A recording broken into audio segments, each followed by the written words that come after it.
بسم اللہ الرحمن الرحیم۔ عربی جماعت ثالث کے طلبہ، قرآن کریم کے آج کا سبق جو ہے وہ لے کر کے حاضر ہوں۔ تو یہ آپ کے سامنے ہے سورۃ التطفیف۔ سورۃ التطفیف یہ سورت جو ہے قرآن کے عام نسخوں میں جو ہے وہ مکی سورت لکھا ہے، لیکن حضرت عبداللہ بن مسعود کے قول کے مطابق یہ سورت مکی ہے، جس کی بنیاد پر عام مصحف یعنی جو ہم لوگ قرآن کا نسخہ جلد جو پڑھتے ہیں اس کے اندر اس سورت کو جو ہے وہ مکی سورت لکھا ہے۔ اس سورت کے اندر جو ہے وہ 36 آیاتیں ہیں اور ایک رکوع تو ہے ہی، اس کے جتنے سورت ہے آخر تک سورہ ناس تک سب کے اندر ایک ایک رکوع ہے۔ حضرت ابن عباس، قتادہ، مقاتل، ضحاک، ان بزرگوں کے نزدیک یہ سورت جو ہے وہ مدنی ہے، مگر اس سورت میں جو ہے 8 آیاتیں جو ہے وہ شروع کے وہ 8 آیاتیں جو ہے وہ مکی ہے۔ امام نسائی نے حضرت ابن عباس رضی اللہ تعالی عنہ سے یہ روایت کیا ہے کہ جب رسول اللہ صلی اللہ علیہ وسلم نے اللہ سبحانہ و تعالی کے حکم سے مکہ کو الوداع فرما کر کہہ کر مدینے کو جو ہے وہ ہجرت کر کے تشریف لے گئے، تو چونکہ مدینہ ایک ہرا بھرا شہر تھا تجارت کے اعتبار سے، اور دوسری جگہ سے جو ہے وہ راستوں سے اور جو ہے کمیونیکیشن جو ہوتا ہے، جگاجگ جو رابطہ کا جو ہے طریقہ ہے، یہ ساری سہولیات جو ہے وہ مدینہ کے اندر موجود تھی، جس کی وجہ سے شروع ہی سے مدینہ جو ہے ایک بڑا مارکیٹ اور بڑی سٹی کی شہرت جو ہے وہ مدینہ کو حاصل تھی۔ مطلب یہ ہے وہاں کے بیپاری لوگ اور تاجر لوگ، تجار لوگ جو ہے بہت زیادہ رہتے تھے اور اپنی تجارتوں کو چلاتے تھے، تجارت کرتے تھے۔ تو نبی علیہ السلام کی ہجرت کے بعد اللہ کے رسول علیہ السلام جب مدینہ پہنچ گئے شہر میں، تو وہاں کے لوگوں میں ایک رواج دیکھا، چونکہ جیسا کہ میں نے ابھی بتایا کہ وہاں کے لوگ جو ہے وہ زیادہ تر تاجر لوگ تھے، کھیتی باڑی کم کیا کرتے تھے، کرتے ہیں لیکن زیادہ تر توجہ جو ہے وہ تجارتوں میں دیا کرتے تھے، آمدنی اچھی خاصی ہوتی تھی۔ لیکن ایک غلط رسم ان کے اندر، ان تاجروں کے اندر غلط رسم چل رہا تھا۔ اس زمانے میں مدینہ کے اندر جو خرید و فروخت ہوتا تھا، بیع و شراء یعنی خریدنا اور بیچنا، یہ جو ہوتا تھا، اس کے لیے جو ہے آج کل کے زمانے میں جیسا کہ وہ الیکٹرانک پلہ نکلا ہے وزن کرنے کے لیے، اسی طریقے سے باٹ فاتر جو گتاخے پল্লার ایک سائڈে فاتر رکھا ہو، ایک سائڈে বস্তু দেওয়া হয়، এটা সাইডত পাথর এটা رکھا হয়، اس کو اردو میں باٹ بولتے ہیں، باٹ بے نونٹے باٹ۔ تو یہ ترازو اور پلڑے کا جو سلسلہ آج کل ہے وہ اس زمانے میں نہیں تھا۔ اس زمانے میں جو ہے وہ لوگ خوردنی اشیاء یعنی جن چیزوں کو کھایا جاتا ہے، اس طرح کے جو اشیاء ہوتے تھے، جو چیزیں ہوتی تھی، اس کی خرید و فروخت کیسے ہوتا تھا؟ اکثر و بیشتر روپیہ پیسہ کا جو ہے وہ رواج بہت کم تھا، سونے چاندی کا رواج تھا، سکہ پیسہ درہم دنانیر وغیرہ بہت کم موجود تھے، کم پایا جاتا تھا، جس کی وجہ سے لوگ جو ہے اپنے پاس جو سامان ہے، جو چیز ہے، مثال کے طور پر کسی نے سرسوں کی کھیتی جو کی ہے تو اس کے پاس سرسوں جو ہے وہ زیادہ ہے، خوریو ششو ہے۔ ایک آدمی نے جو ہے وہ اس کی دکان پہ جو ہے وہ صرف گیہوں ہے، گیہوں زیادہ بکتا ہے، ضرورت ہے اس کی، تو گیہوں دکان پہ رکھا ہوا ہے، تو سرسوں والا جو ہے وہ سرسوں لے کر کے مارکیٹ میں جائے گا، گیہوں کی دکان پر گیہوں اس کی ضرورت ہے، تو جا کر کے دکاندار سے بات چیت کرے گا کہ تم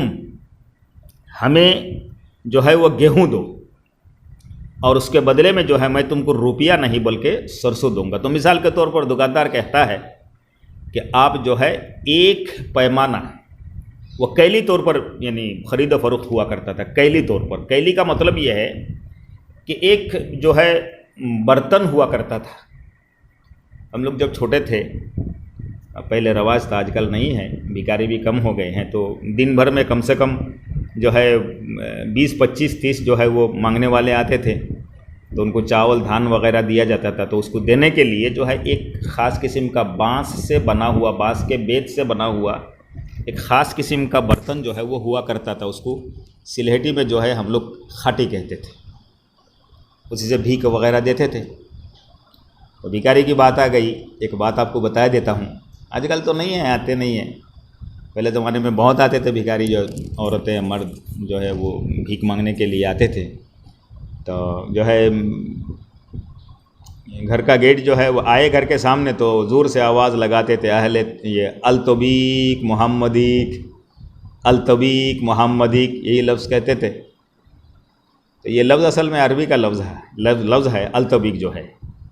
اصل میں تھا اہل توفیق. اہل توفیق اسی کا مخفف، یعنی علم نہ ہونے کی وجہ سے، معلومات کی کمی کی وجہ سے اہل توفیق کو، یہ بھکاری آدمی پڑھا ہوا نہیں ہے تو وہ الطبیق بنا دیا ہے. تو اس کو ایسے بھکاریوں کو چاول دھان دینے کے لیے جو ہے وہ ہر ایک کے گھر میں جو ہے ایک خاص برتن بانس کا بنا ہوا ہوتا تھا، جس کو ہم نے کھاٹی بولا ہے. اس طرح کے برتن آج کل بھی ہے رواج تھوڑا بہت. کیا ہے کہ وہ یعنی جو دھان جب کاٹ کر کے کھلیان میں ستالوت، دھان کھکوا ستالوت، کھلیان میں اردو میں اس کو کھلیان بولتے ہیں. کھلیان میں جب سکھانے کے لیے دیتے ہیں تو اس وقت اسی سیزن میں جو ہے وہ لڈو لے کر کے، کوئی اور کچھ سبزیاں لے کر کے، کوئی عورتوں کی جو ہے زیورات کی یہ چین جو ہے یہ کنگن وغیرہ، عورتوں کی کچھ چیزیں لے کر کے لوگ آتے ہیں، کچھ بیپاری آتے ہیں گاؤں گاؤں میں، اور پھر دھان کے بدلے میں جو ہے وہ خریدتے، وہی سب بیچتے ہیں. تو ان کے پاس جو ہے ایک خاص قسم کا برتن ہوا کرتا تھا. تو سودا اور بوئے فروخت اس طرح سے بات طے ہوتی تھی کہ اس کو بھر کر کے، اس پیمانے کو بھر کر کے اگر دھان دو گے تو اس کے بدلے میں تم کو مثال کے طور پر 20 لڈو دوں گا، یہ فلاں چیزیں دوں گا، فلاں چیزیں دوں گا. اسی کا نام ہے کیلی. کیلی یعنی کیل سے جو ہے وہ خرید و فروخت کرنا ہے. اور ایک خرید و فروخت ہوتا تھا اس زمانے میں جو ہے وہ ناپ کر، جیسا کہ کپڑے وپڑے وغیرہ گز سے، اور فیتا جو ہے جیسا کہ آج کل میٹر کے حساب سے ہوتا ہے اسی حساب سے ہوا کرتا تھا. قرآن انہی دون چیزوں کو اس صورت کے اندر جو ہے وہ بیان کیا ہے. تو نبی علیہ الصلوۃ والسلام نے دیکھا کہ مدینے کے لوگ جو ہے وہ ناپ تول میں بہت زیادہ کمی بیشی کرتے ہیں. کمی بیشی کیا کرتے ہیں؟ اللہ تعالیٰ خود بیان فرماتے ہیں، وَيْلٌ لِّلْمُطَفِّفِينَ الَّذِينَ إِذَا اكْتَالُوا عَلَى النَّاسِ يَسْتَوْفُونَ وَإِذَا كَالُوهُمْ، یہی کیلی ہے، كَالُوهُمْ أَوْ وَزَنُوهُمْ، وزن کر کے دیتے، يُخْسِرُونَ، تو کم کر دیتے. کیا کرتے تھے؟ جیسے کہ میں نے ابھی مثال دے کر کے بتایا کہ سرسوں لے کر کے جو ہے وہ خریدنے والا گیا دکان پر، تو بات طے ہوئی. تو جب وہ برتن سے، خاص برتن سے وہ سرسوں لیتا تھا دکاندار، تو کوشش یہی کرتا تھا کہ 2-4 مٹھی زیادہ آ جائے. اور جب گیہوں دینے کی باری آتی تھی تو یہی کوشش کرتا تھا کہ کچھ گیہوں جو ہے وہ کم دے دیا جائے. تو مطلب یہ ہے کہ دھوکہ دڑی کا معاملہ مدینہ کے مارکیٹوں میں بہت زیادہ چلتا تھا. اللہ کے رسول علیہ الصلوۃ والسلام نے یہ سب معاملہ دیکھا، ماجرا دیکھا. اللہ تعالیٰ نے قرآن کی آیتیں نازل فرمائی، وَيْلٌ لِّلْمُطَفِّفِينَ الَّذِينَ إِذَا اكْتَالُوا عَلَى النَّاسِ يَسْتَوْفُونَ وَإِذَا كَالُوهُمْ أَوْ وَّزَنُوهُمْ يُخْسِرُونَ. تو ان کے لیے جو ہے وہ بھیانک سزا جو ہے وہ اللہ تعالیٰ نے مقرر فرما دیا، بتا دیا. اللہ کے رسول علیہ الصلوۃ والسلام نے ان آیاتوں کو پڑھ کر کے صحابہ کرام کے ذریعے سے مدینہ کے جو ہے وہ تاجر جو لوگ ہوتے ہیں، جو مسلمان ہیں ان کو بھی اور جو غیر مسلم ہیں ان کو بھی یہ آیتیں پڑھ کر کے سنایا، اور یہ میسج جو ہے وہ اور یہ ہدایت جو ہے وہ ان لوگوں تک پہنچایا ہے. میں یہ قرآن کریم کے آخری جو پارہ ہے، چند پارے ہیں، اس پارے کا ترجمہ دارالعلوم دیوبند میں پڑھا تھا. حضرت مولانا شاہد حسین صاحب دیوبندی رحمۃ اللہ علیہ گزر گئے ہیں، اللہ تعالیٰ ان کے قبر کو جو ہے وہ نور سے بھر دے۔ بڑے مزاحیہ مزاج کی شخصیت تھی، بہت مذاق کیا کرتے تھے کلاس کے اندر، درسگاہ کے اندر، بہت اچھے ڈھنگ سے لڑکوں کو پڑھاتے تھے۔ قرآن ترجمہ ان حضرت سے میں نے پڑھی تھی۔ تو اس آیات کی تفسیر میں حضرت نے جو ہے بہت موٹی موٹی باتیں فرمائی، اور اس کے ساتھ یہ بھی بتایا تھا، مجھے آج تک یاد ہے، ہو لگ بھگ الفاظ بھی یاد ہے، کہ اللہ کے رسول علیہ الصلاۃ والسلام نے جب مدینہ کے لوگوں کے اندر، لوگوں میں، تاجروں میں یہ آیات پڑھ کر کے ہدایت سنایا تھا، تو صرف چند دنوں کے اندر مدینہ کے جتنے تاجر لوگ تھے، جتنے تجار تھے، مسلمان غیر مسلمان، سب کے اندر ان آیاتوں نے ایسا اثر کیا کہ چند ہفتوں میں اتنی تبدیلی آ گئی ہے کہ یہ ایک سرسوں کے دانے کے برابر، رائی کے دانے کے برابر جو ہے وہ وزن میں اور ناپنے میں جو ہے وہ اپنے کسٹمر کے ساتھ، اپنے جو ہے گاہک کے ساتھ جو ہے وہ کمی بیشی نہیں کرتے تھے۔ حضرت رحمۃ اللہ علیہ، حضرت مولانا شاہی صاحب دیوبندی رحمۃ اللہ علیہ نے فرمایا، تقریباً آج سے 20-25-30 سال پہلے کی بات میں بتا رہا ہوں، اور آج بھی سنا ہے، میں نے سنا لوگوں سے، جو حاجی لوگ جاتے ہیں مدینے میں بتاتے ہیں، حضرت کا جملہ تھا کہ مدینے کے کسی کتے کے گلے میں تھیلا یعنی منا، جھولا جو ہے باندھ کر کے اس کے اندر پرچی لکھ دیا جائے کہ فلاں چیزوں کی ضرورت ہے، وہ گیلامال پرچن فروش، گیلامال جس کو کہتے ہیں پرچن فروش، وہ کتا جو ہے وہ پرچی اور پیسہ تھیلا لے کر کے دکاندار کے پاس جاتا ہے، تو دکاندار پرچی نکال کر کے وہ سامان بالکل ایک رائی کے دانے کے برابر جو ہے وہ کمی بیشی کیے بغیر وہ سودا جو ہے، بازار جو ہے، سامان جو ہے وہ تیلا میں ڈال دے گا، اس کے اندر پیسہ بھی رکھا ہوا ہے، ساتھ میں پرچیاں بھی بھیج دے گا، اور پیسہ اس کا ریٹ جو ہے، قیمت جو ہے بالکل اتنا ہی ریٹ کاٹ کر کے اگر پیسہ بچتا ہے تو وہ پیسہ تیلا میں ڈال کر کے کتے کو جو ہے وہ گھر تک پہنچا دے گا۔ مطلب اس اعمال میں، جو اعمال پہلے زیادہ دھوکہ دڑی کا معاملہ ہوا کرتا تھا، تو آج ان آیاتوں کی وجہ سے مدینہ کے اندر جو ہے اتنی تبدیلی آ گئی ہے، اور آج تک بھی پوری دنیا کے اندر جہاں جہاں خرید و فروخت ہوتا ہے، جہاں بیچنا اور خریدنا جو سلسلہ رہتا ہے مارکیٹ میں، دنیا کے اندر مدینے سے بہتر اور جو ہے اپنے اعتماد اور یقین اور دھوکہ دڑی جو ہے نہ ہونے کا، جو ہے دھوکہ دڑی نہ دینے کی اگر کوئی جگہ ہے تو وہ جگہ جو ہے وہ مدینہ ہے۔ وہاں کے تاجر لوگ، وہاں کے بیوپاری لوگ جو ہوتے ہیں، بہت زیادہ جو ہے وہ انصاف کے ساتھ خرید و فروخت کا معاملہ کرتے ہیں۔ تو خیر، یہ تو اس آیات کا پس منظر جو ہے وہ پس منظر میں نے آپ کے سامنے بتا دیا ہے۔ اب دیکھیے کہ تطفیف کے معنی کیا ہے۔ متففین، متفف اس میں فاعل کا صیغہ ہے، طفف یطفف تطفیفا فہو متففن، متففون جمع مذکر اس میں فاعل کا صیغہ ہے، حالت جری میں ہے، لام حرف جار آیا، تو اس وجہ سے جو ہے یا ماقبل مقصور اور نون مفتوح سے اس کا اعراب دیا گیا ہے۔ تطفیف کہا جاتا ہے، اس کا لغوی ترجمہ جو ہے وہ ناپ تول کے اندر جو ہے وہ کمی بیشی کرنا، لغوی ترجمہ یہی ہے۔ لیکن قرآن و حدیث میں صرف ناپ تول کے کمی کو جو ہے، جو اس کو حرام قرار دیا گیا ہے، صرف اس کو تطفیف نہیں کہا جاتا ہے،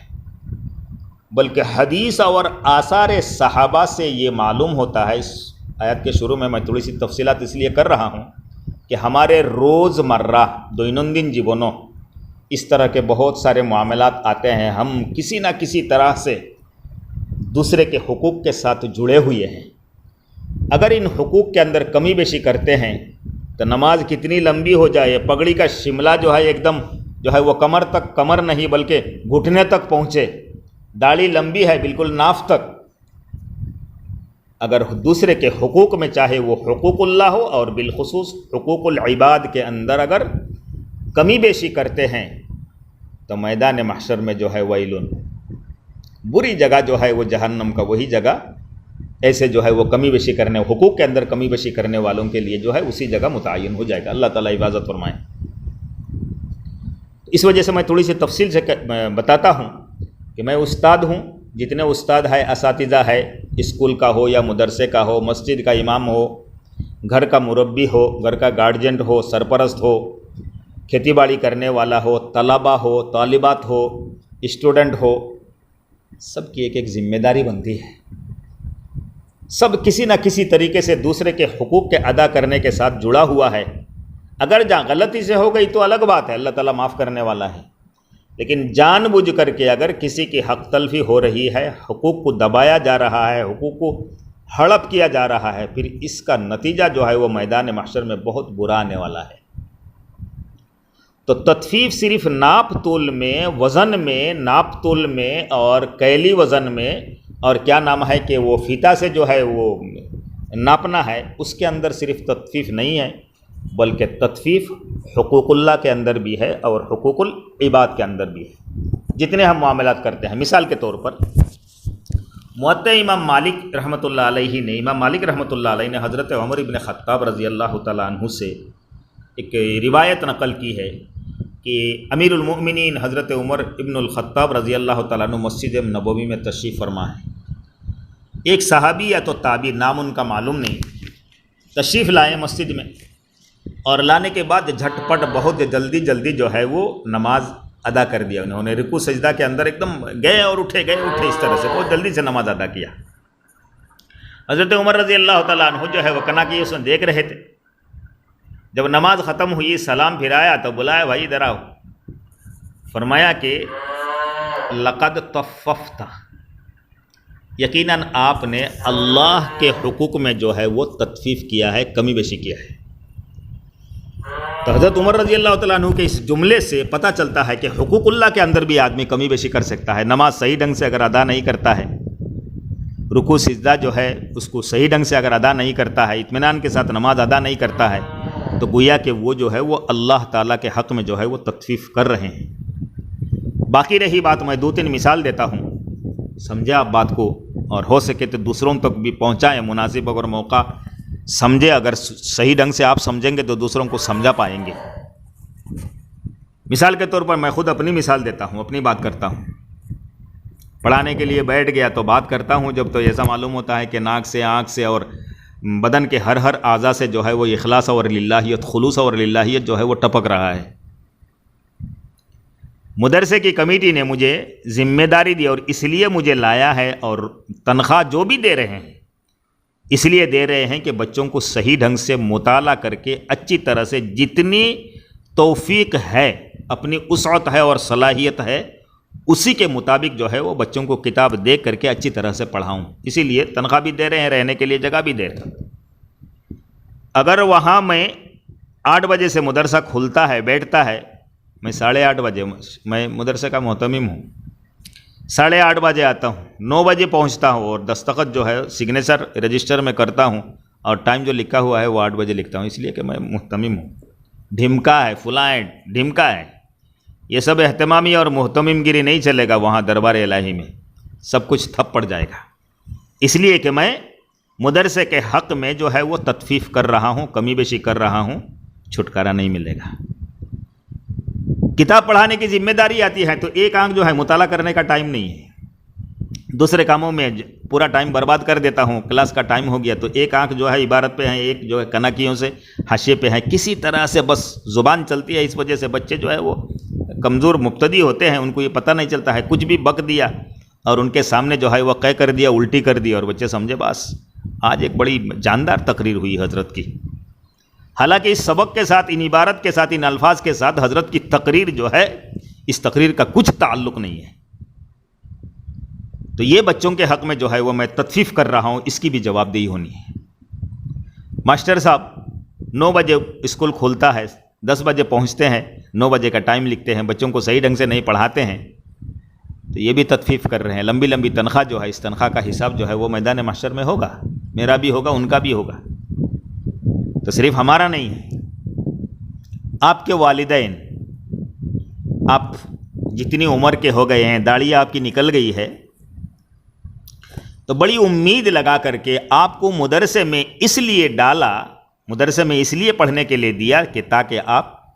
عالم دین ایک جید عالم بن کر کے وقت کو کام میں لگا کر کے کتاب دیکھ کر کے مطالعہ کر کے آپ ایک اچھے عالم بنے. آپ کو کام میں اگر لگا دیتے تو روزانہ 500 روپیہ آپ کے کام کے بدلے میں ماں باپ کو ملتا تھا، وہ ملتا. لیکن انہوں نے اس کو بھی قربانی دے دی. خود کام کرتے ہیں دوسرے کے گھروں میں، خود روزگار کرتے ہیں، لیکن تمہاری جتنی فرمائش ہے، جتنی خواہشات ہے، جتنی ضروریات ہے، حتی الوسط گھر والے جو ہے اس کو پورا کرتے ہیں. اس کے بعد اگر سبق دینے کے بعد آن لائن کے ذریعے سے اگر مدرسے میں آ جاتے ہوں تو کتنے لوگوں، ہزاروں کی تعداد میں لوگوں کا پیسہ جو ہے وہ مدرسے میں جمع ہوا ہے طالب علم کے کھانے کے لیے. اور کیوں دیتے ہیں؟ وہ صرف اس لیے دیتے ہیں کہ بچے وقت پر کھانا کھائے اور بہتر سے بہتر عالم بنے. تو یہاں اچھا کھانا کھانے کے بعد کلاس کے وقت آپ اگر کمرے میں سوتے رہیں گے، مطالعہ کے لیے دیا جائے گا تو مطالعہ نہیں کرتے، باتوں میں لگ جاتے ہیں، موبائلوں میں ٹائم صرف کرتے ہیں، تو آپ بھی ہزاروں لوگوں کا حق جو ہے اس حق کے اندر تخفیف کر رہے ہیں. ویسے تو آپ کی قدر اور آپ کا مرتبہ بہت اونچا ہے کہ فرشتے آپ کے پیروں تلے جو ہے وہ رحمت کے فرشتے پر بچھاتے ہیں. سمندر کی مچھلیاں آپ کے لیے دعائیں کرتی ہے، وہ اپنی جگہ پر ہے. لیکن اگر آپ جان بوجھ کر کے دوسروں کی حق تلفی کریں گے، حق کو دبائیں گے، تو اس کا خمیازہ جو ہے اور اس کی سزا جو ہے وہ آپ کو بھگتنا ہوگا. ماں باپ کو بھی اس طرح سے بچوں کا حق اگر ادا نہیں کرتے ہیں، بچے جو ہے ماں باپ کا حق ادا نہیں کرتے ہیں، پڑوس کا حق اگر ہم لوگ ادا نہیں کرتے ہیں، انسان، جنات اور جمادات، نباتات کا جو ہے یہ درخت پودے جو ہے ان کا حق اگر ادا نہیں کرتے ہیں. مشہور حدیث ہے، عصر کے بعد کچھ درخت ہوتے ہیں جن کا پتا جو ہے وہ جھڑ جاتا ہے. تو اسی ٹائم میں ایک صحابی نے جو ہے وہ ایک ٹہنی درخت کا جو ہے وہ توڑ کر کے لایا. اللہ کے رسول کو کچھ دکھایا تو نبی علیہ الصلوۃ والسلام نے منع فرمایا کہ یہ وقت جو ہے اس درخت کے آرام کرنے کا ہے، اس وقت اس کو تکلیف نہیں دینا چاہیے تھا. تو خلاصہ کلام یہ ہے کہ انسان تو انسان، نباتات اور جمادات، ان سب کے جو حقوق ہوتے ہیں، ان حقوق کو جو ہے وہ ہم سب کو ادا کرنا ہے. اگر جان بوجھ کر کے یہاں پر جو ہے وہ تطفیف کرتے ہیں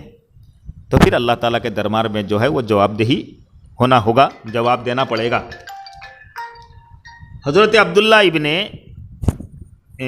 عباس رضی اللہ تعالیٰ عنہ سے ایک روایت ہے، اس روایت کو بیان کر کے میں بات کو ختم کرتا ہوں انشاءاللہ. باقی صورت جو ہے وہ کل کے سبق میں انشاءاللہ ختم کرا دوں گا. ایک روایت ہے کہ رسول اللہ صلی اللہ علیہ وسلم نے فرمایا، خمسن بخمسن، 5 گناہ ایسے ہیں جس کی سزا آخرت میں تو ملنی ہے ہی، ملے گی، لیکن دنیا میں بھی اس کی سزا ملے گی. وہ 5 گناہ کیا ہے؟ جو لوگ، جو قوم عہد شکنی کرتے ہیں، وعدہ کر کے وعدہ کو توڑتے ہیں، اللہ تعالیٰ ان کے اوپر دشمن کو جو ہے وہ مسلط کر دیتا ہے. مثال دینے کا من کر رہا ہے، مثال دے دوں. جب الیکشن آتا ہے، ووٹ دینے کا وقت آتا ہے تو منتری منسٹر سب آتے ہیں نا، سرکار کے لوگ ووٹ مانگنے کے لیے، اور اپنے حلقہ مانے سمشٹی، اردو حلقہ بولتے ہیں، تو اپنے حلقہ کے لوگوں سے ہزاروں قسم کے وعدے کرتے ہیں، لیکن ووٹ میں جیتنے کے بعد پھر وہ سارا وعدہ بھول جاتے ہیں. تو یہ وعدہ توڑنے میں سب سے زیادہ ماہر یہی جو راجنیتک لوگ ہیں، سیاسی لوگ ہیں، سب سے زیادہ جو ہے وہ وعدہ کو توڑنے والے ہیں. ہم بھی توڑتے ہیں، لیکن ان کے اعتبار سے جو ہے لاکھوں لوگوں سے وعدہ کرتے ہیں، ایک ہی منٹ میں جو ہے لاکھوں لوگوں کے ساتھ ایک ساتھ میں جو ہے ان کا وعدہ جو ہے وہ توڑ دیتے ہیں، پورا نہیں کرتے ہیں. اسی وجہ سے جو ہے وہ ظالم بادشاہ ہمارے اوپر مسلط ہے، مختلف قسم کی پریشانیاں لاحق ہے. دوسری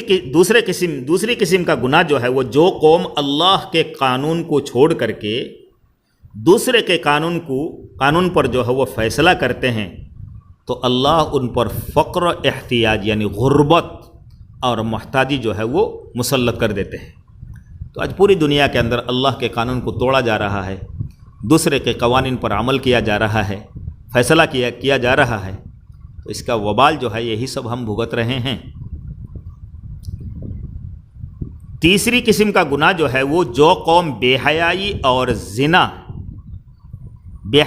زنا جس قوم کے اندر عام ہو جائے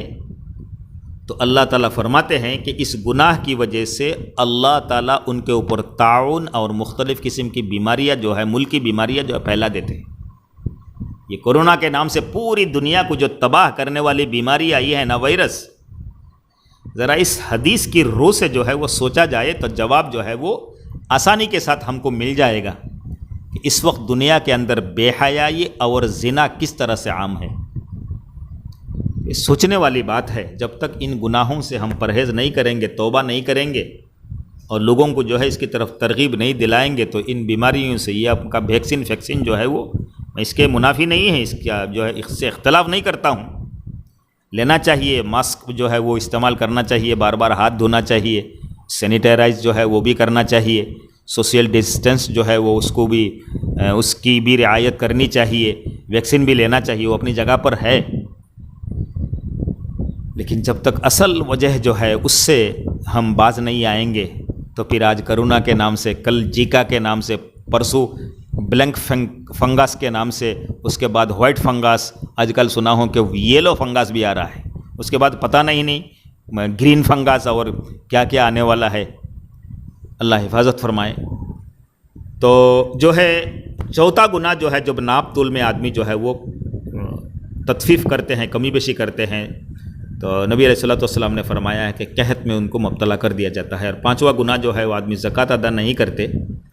تو اللہ تعالیٰ ان سے بارش جو ہے وہ روک دیتا ہے، بارش جو ہے وہ ان سے روک دیتا ہے۔ تو اللہ تعالیٰ ہم سب کو ناپ تول کی کمیاں اور حقوق اللہ اور حقوق العباد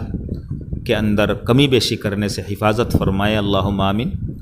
اور اس یعنی حقوق کو جو ہے وہ صحیح ڈھنگ سے ادا کرنے کی توفیق عطا فرمائے۔ بس انہی چند باتوں سے میں آج کا سبق جو ہے وہ ختم کرتا ہوں، اور انشاءاللہ کل جو ہے وہ آپ کو پوری صورت کا ترجمہ جو ہے وہ کل کرا دوں گا۔ ان باتوں کو اب سنیں، سوچیں، اور بھی کچھ بات تھی لیکن وقت کی کمی کی وجہ سے میں نہیں بتا رہا ہوں، اتنا ہی آپ کے لیے کافی ہے۔ السلام علیکم ورحمۃ اللہ وبرکاتہ۔